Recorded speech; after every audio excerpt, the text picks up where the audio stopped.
আজ শেয়ার করব Christmas special fruit plum cake. ডিম ছাড়া অনেকগুলো টিপস সহ আপনাদের সঙ্গে শেয়ার করব আজকের কেক। নমস্কার বন্ধুরা, আমি আলপনা সিম্পল এন্ড টেস্টিতে আপনাদের সবাইকে স্বাগত। আমার চ্যানেলে নতুন বন্ধু হলে আমার চ্যানেলটিকে সাবস্ক্রাইব করে পাশে থাকার অনুরোধ রইল। অলরেডি যে বন্ধুরা আমার পাশে আছেন তাদেরকে জানাই অসংখ্য ধন্যবাদ। আজকের কেক বানাবার জন্য প্রথমে আমি এখানে একটি পাত্র নিয়েছি, তার মধ্যে দিয়ে দেব কিছুটা রেগুলার কিশমিশ, কিছুটা ব্ল্যাক কিশমিশ। তো এখানে আমি এক মুঠি করে নিয়েছি, আপনারা যেমন কেক বানাবেন তেমনটা নেবেন। 3 কালারের আমি এখানে টুটি ফ্রুটি নিয়েছি, আর দিয়ে দেব সঙ্গে এখানে অরেঞ্জ জুস। ফ্রেশ জুস না পেলে এইভাবে কিন্তু এই অরেঞ্জ জুসটা ব্যবহার করে নিতে পারবেন। তো দেখুন, আমি টুটি ফ্রুটির মধ্যে বা কিশমিশের মধ্যে অরেঞ্জ জুসটা দিয়ে দেব। আমি এখানে সারা রাত ভিজিয়ে রাখবো। তো আপনাদের হাতে যদি সময় না থাকে 2-3 ঘন্টা মিনিমাম ভিজিয়ে নেবেন, তাহলেই হবে। তো এখানে দেখুন ভালো করে ভিজিয়ে রাখছি। ট্র্যাডিশনালভাবে যেভাবে ফ্রুট প্লাম কেক তৈরি হয় তাতে কিন্তু অ্যালকোহল দেওয়া হয়, তো সেজন্য আমরা এইটা দিয়ে করছি, কিন্তু আপনারা চাইলে কিন্তু অ্যালকোহলও দিতে পারেন। তো এখানে আমি ঢাকা দিয়ে ওভারনাইট ভিজতে দেব। তো আমি সকালবেলায় আপনাদের খুলে দেখাচ্ছি, দেখুন কতটা ফুলেছে। সারা রাত ভিজিয়ে রাখার কারণে কিশমিশগুলো অনেকটা ফুলে গেছে। এইভাবে যদি আমরা ভিজিয়ে রাখি তাহলে কী হবে, যখন আমরা কেক কাটবো তখন ঝরে ঝরে পড়বে না, ফ্রুটগুলো খুব সুন্দরভাবে কেকের মধ্যে লেগে থাকবে। তো দেখুন আমি এখন ছেঁকে নেব। এই জুসটা কিন্তু আমরা ফেলে দেব না, এই জুসটা কিন্তু কাজে দেবে। এই জুসটা আমরা কেকের মধ্যে ব্যবহার করব। তো আমি এখন ফ্রুটগুলো ছেঁকে নিচ্ছি, এইভাবে রেখে দিয়ে জুসগুলো ঝরিয়ে নেব। তো দেখুন আমি এইভাবে রেখে দিচ্ছি, ততক্ষণে আমরা ব্যাটারটা রেডি করব। এখানে আমি একটি মিক্সিং বোল নিয়েছি, তার মধ্যে হাফ কাপ দুধ দিয়ে দিলাম। এটা নর্মাল দুধ, জাল দেওয়া ছিল। তো ঠান্ডা দুধ আমি দিয়েছি, রুম টেম্পারেচারের ঠান্ডা করা। আর দিয়ে দিয়েছি হাফ কাপ রিফাইন্ড তেল, হাফ কাপ চিনির গুঁড়ো। এই 3টে উপকরণ দিয়ে খুব ভালো করে মিশিয়ে নেব। আপনারা যদি লবণ দিতে চান কেকটার মধ্যে এই সময় দিয়ে দিতে পারেন। আমি আজকের কেকে লবণ স্কিপ করব। তো ভালো করে এইভাবে ফেটিয়ে নিতে হবে বা মিক্স করে নিতে হবে। বেশ 5 থেকে 7 মিনিট ধরে এইভাবে মিক্স করলে এইরকম কালার এসে যাবে, একটা ক্রিম ভাব এসে যাবে। তখন আমরা দিয়ে দেব ময়দা। এখানে আমি 2 কাপ ময়দা ব্যবহার করব। তো কিছুটা ময়দা দিয়ে ভালো করে মিশিয়ে নেব। ময়দাটা অবশ্য করে আগের থেকে চেলে রেডি করে রাখতে হবে। আমি আগের থেকে চেলে রেডি করে রেখেছিলাম এবং 2 কাপ মেপে রেখেছি মেজারিং কাপের। তো দেখুন আমি কিছুটা দিয়ে একবার মিশিয়ে নিয়ে আবারও কিছুটা দিয়ে দিলাম, পুরোটাই দিয়ে দিলাম, দিয়ে ভালো করে আবার মিশিয়ে নেব। একদম শুকিয়ে গেছে, দেখে নিশ্চয়ই বুঝতে পারছেন। এখন আমি দিয়ে দেব যে জুসটা রেডি করে রেখেছিলাম, সেই জুসটা দেব। জুসটা অল্প অল্প করে দিয়ে ব্যাটারটাকে রেডি করব। একসাথে সব দিয়ে দিলে কি হবে, ব্যাটারটা নরম হয়ে যেতে পারে বেশি। তো অল্প অল্প করে আমি দিয়ে এইভাবে রেডি করব।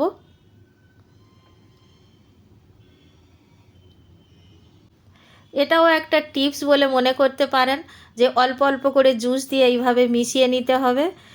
আরও অনেক কিছু নতুন দেখার আছে বন্ধুরা এই কেকটার মধ্যে, আমি আপনাদের এক এক করে বলবো। তো এইভাবে জুসটা দিয়ে ভালো করে মিশিয়ে নেব।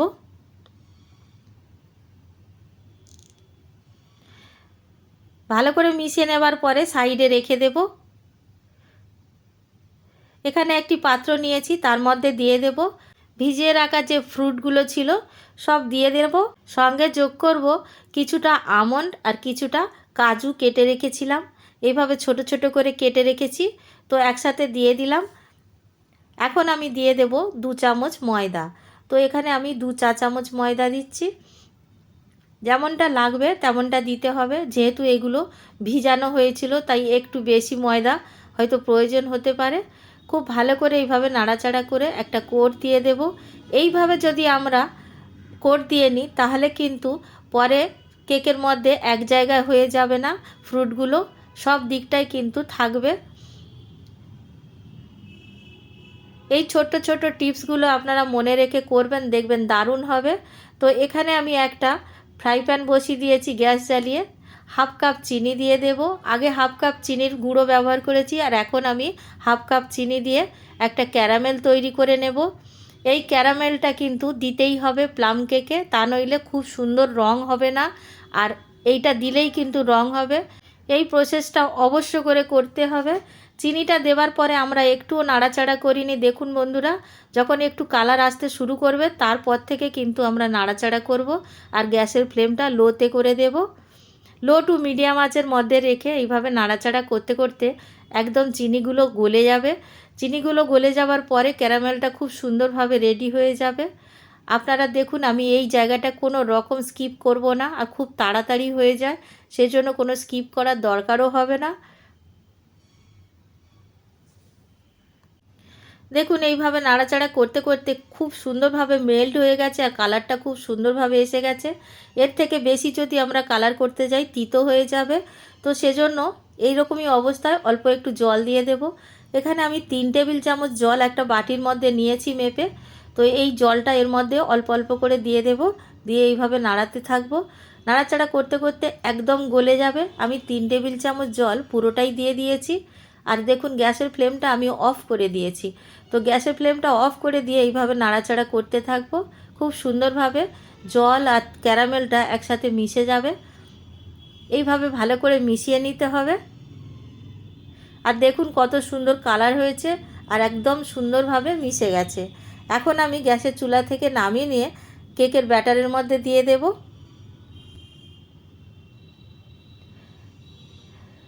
প্লাম কেকে কিন্তু কোকো পাউডার বা কোনো রকম চকলেট ব্যবহার করা যাবে না। এইভাবে কালারটা আনতে হবে। সাধারণত আমরা যেগুলো কিনে খাই সেগুলোতে এই প্রসেসটা করে তৈরি করা হয়। তো সেই জন্য আপনাদের বলেছিলাম যে অনেক রকমের টিপস দেব। তো এই টিপসটা মনে রেখে করবেন, দেখবেন দারুণ কেক তৈরি হবে। কেমন ঘনত্ব হয়েছে আপনারা দেখে নিশ্চয়ই বুঝতে পারছেন। বেশ ভালো মতো কিন্তু বোঝা যাচ্ছে। এখন আমি দিয়ে দেব 1 চা চামচ বেকিং পাউডার, হাফ চা চামচ বেকিং সোডা দিয়ে দেব, ভ্যানিলা এসেন্স দিয়ে দেব 2 চা চামচ।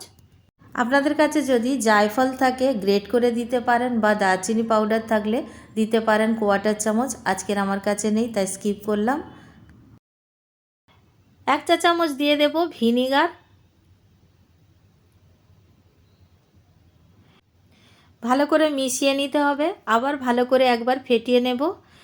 যখন করে কিছু কিছু জিনিস দিচ্ছি আর এইভাবে ফেটিয়ে নিচ্ছি, তাতে কিন্তু খুব সুন্দরভাবে ফেটানো হয়ে যাচ্ছে। আর অবশ্য করে একদিকে ঘুরিয়ে কিন্তু ফেটাবেন। আমি ক্লকওয়াইজে ফেটাচ্ছি। আপনারা যদি অ্যান্টি ক্লকওয়াইজ ফেটাতে চান তাহলে সেইভাবেই ফেটিয়ে নেবেন। এখন আমি ড্রাই ফ্রুটগুলো দিয়ে দেব। ড্রাই ফ্রুট দেওয়ার পরে আর কিন্তু ফেটাবো না। ব্যাটারের মধ্যে ভালো করে মিশিয়ে নিতে হবে যাতে সব দিকটা যায়। তো আমি এইভাবে ভালো করে মিশিয়ে নিচ্ছি। আর ফেটাবার কোনো প্রয়োজন নেই। ঘনত্বটা দেখে আপনারা নিশ্চয়ই বুঝতে পারছেন যে কতটা ঘন আছে। এখন আমি কেক টিন রেডি করে নেব। তো এখানে আমি 2টো কেক টিন নিয়েছি। অনেকটা আছে ব্যাটার, তাই 2টো কেক বানাবো। এখানে আমি 2টো পাত্রে অল্প অল্প করে রিফাইন্ড তেল দিয়ে দিয়েছি 1 চামচ করে। দিয়ে এইভাবে ব্রাশ করে দেব। খুব ভালো করে সব দিকটা ব্রাশ করে দিতে হবে তেলটা।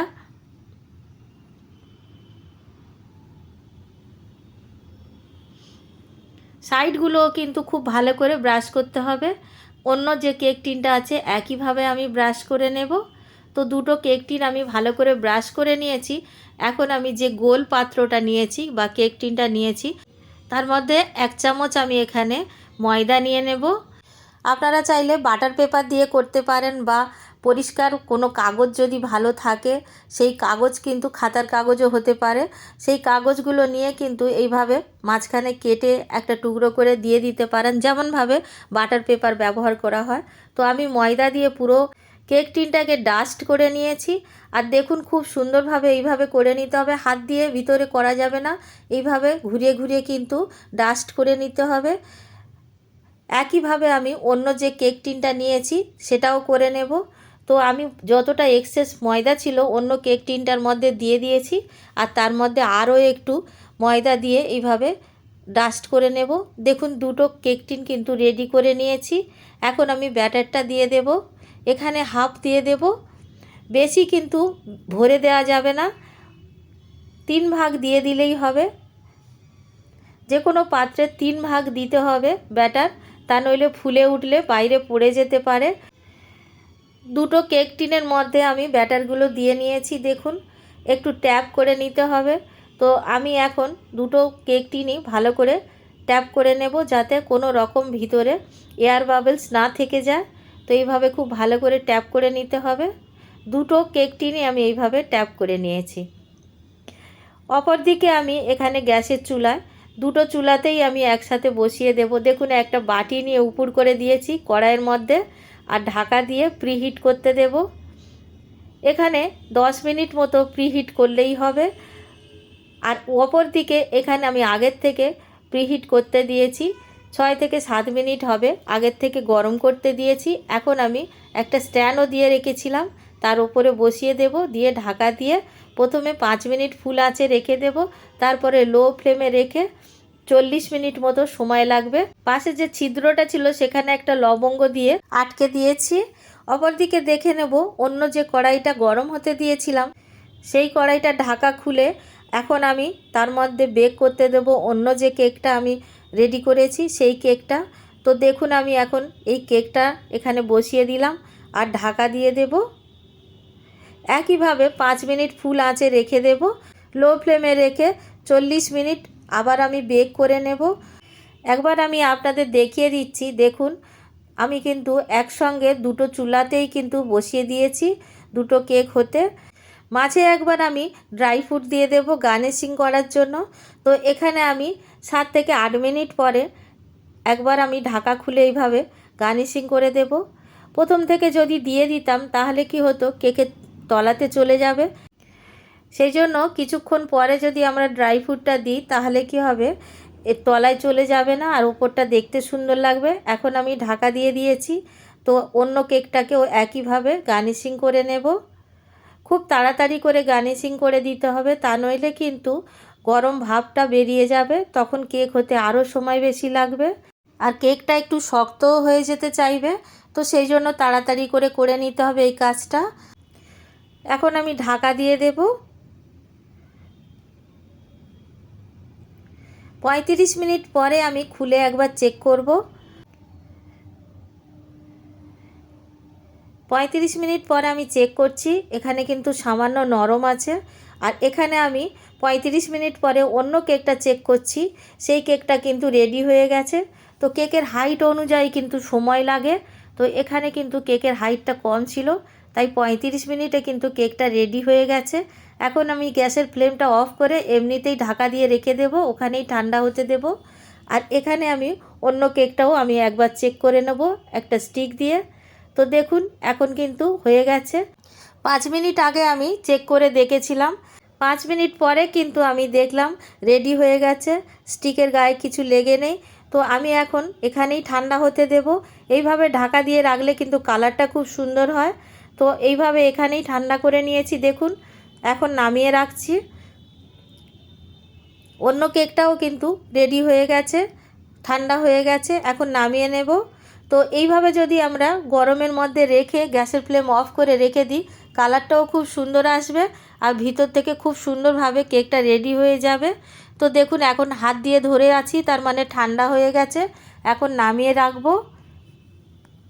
কেকগুলো কত সুন্দর দেখতে হয়েছে দেখুন বন্ধুরা। ভিডিওটি যদি ভালো লাগে একটা লাইক দিয়ে দেবেন। আমার চ্যানেলে নতুন বন্ধু হলে প্লিজ একটা সাবস্ক্রাইব করে দেবেন। কেকগুলো কতটা লোভনীয় দেখতে হয়েছে দেখে নিশ্চয়ই বুঝতে পারছেন কতটা সুন্দর দেখতে হয়েছে। খুব অল্প সময় কিন্তু এই কেকটা রেডি করে নেওয়া যায়। দুটো কেক একসাথে বানিয়ে নিতে পারবেন এইভাবে যদি বানিয়ে নেন। কেকটার আমি দেখিয়ে দেব ভালো করে।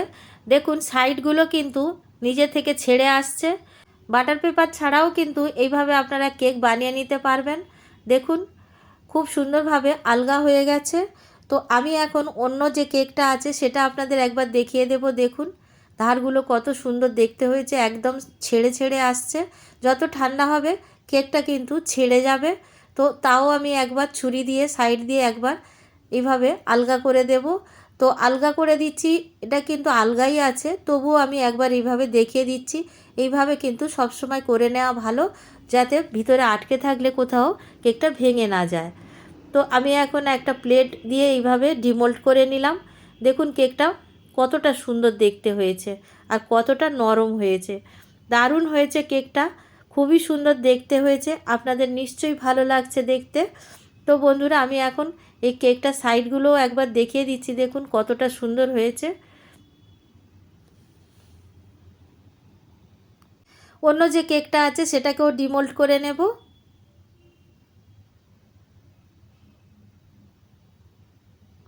একইভাবে আমি ছুরি দিয়ে এইভাবে প্লেট দিয়ে ডিমোল্ড করে নিলাম।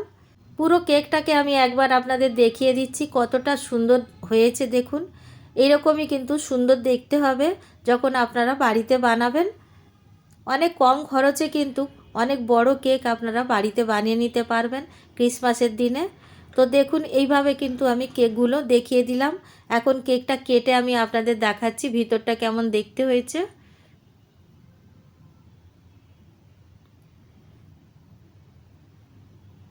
দেখুন ভিতরে একদম নরম তুলতুল করছে, ফ্রুটগুলোও দেখা যাচ্ছে কত সুন্দর লাগছে দেখতে। তো এই রকম একটা কেক ক্রিসমাসের দিনে আপনারা বানিয়ে নেবেন। আর আমি অন্য কেকটাও ছোট ছোট করে পিসেস করে কেটে দিচ্ছি। এই কেকটাও কিন্তু খুব সুন্দর হয়েছে ভিতর থেকে। আমি আপনাদের দেখাবো একটা কেক কেটে নিয়ে, তারপরে এক পিস কেক আপনাদের নিশ্চয়ই দেখাবো। কেকটাকে আমি এখন পিস পিস করে কেটে নিয়েছি। এক পিস তুলে আমি আপনাদের দেখাচ্ছি, দেখুন কতটা সুন্দর দেখতে হয়েছে ভিতরটা। দুটো কেকই কিন্তু খুব ভালো হয়েছে। তো এখানে আমাদের আজকের মেঘলা আছে, লাইটের প্রবলেম, তাই আপনাদের অত ভালো হয়তো দেখাতে পাচ্ছি না। কেকটা কিন্তু খুবই সুন্দর হয়েছে। ভিতরটা দেখুন আমি ভেঙে দেখাচ্ছি কতটা সুন্দর হয়েছে। আর ড্রাই ফ্রুটগুলো দেখেছেন একদম কিন্তু ঝরে ঝরে পড়বে না। তো বন্ধুরা বাড়িতে বানাবেন, কেমন লাগলো কমেন্ট করে জানাবেন। রেসিপি যদি ভালো লাগে একটা লাইক দিয়ে দেবেন। আমার চ্যানেলে নতুন বন্ধু হলে সাবস্ক্রাইব করতে ভুলবেন না যেন। আজকের এই পর্যন্ত, দেখা হবে পরের ভিডিও নতুন কোনো রেসিপির সঙ্গে। সুস্থ থাকবেন, ধন্যবাদ, নমস্কার।